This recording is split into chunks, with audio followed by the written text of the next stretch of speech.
Tonight's business news. Unpaid domestic and care work is now emerging as a hidden pillar of the economy.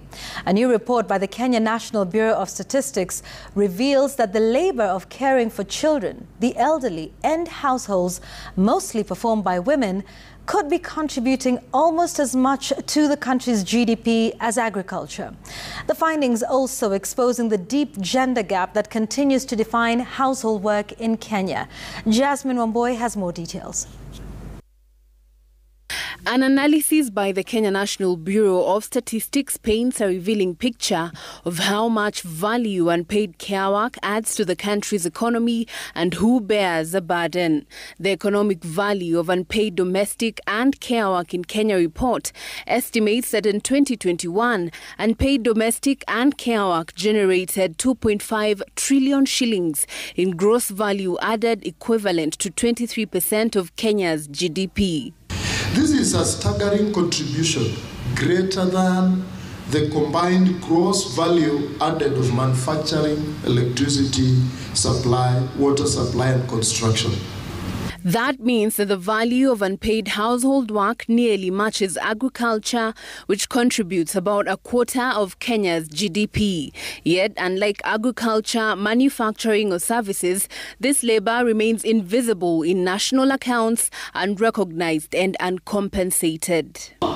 Unpaid domestic and care work has been treated as a natural private responsibility rather than a productive economic activity. Yet, this is the sector that provides the foundation upon which all the economic activities rely on.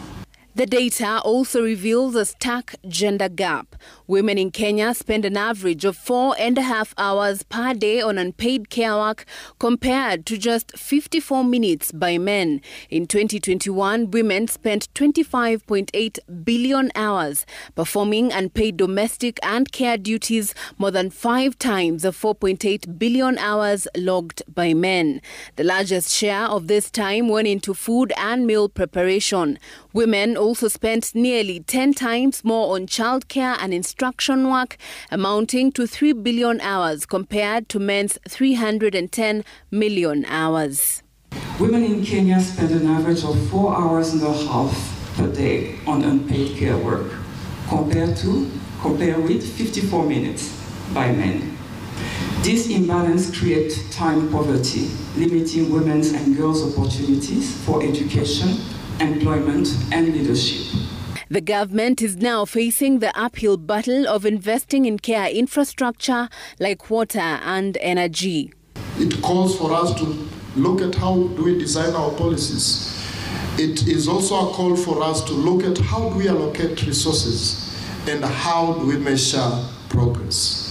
We should now move from recognition to action.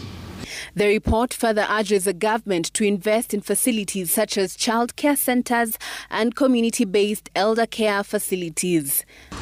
With a growing aging population here in the country, the demand for care work is expected to increase in the coming years. And this means that unpaid domestic care work could further strain households and communities if the government does not actively invest in care infrastructure. Jasmine Wamboi, Citizen TV, now.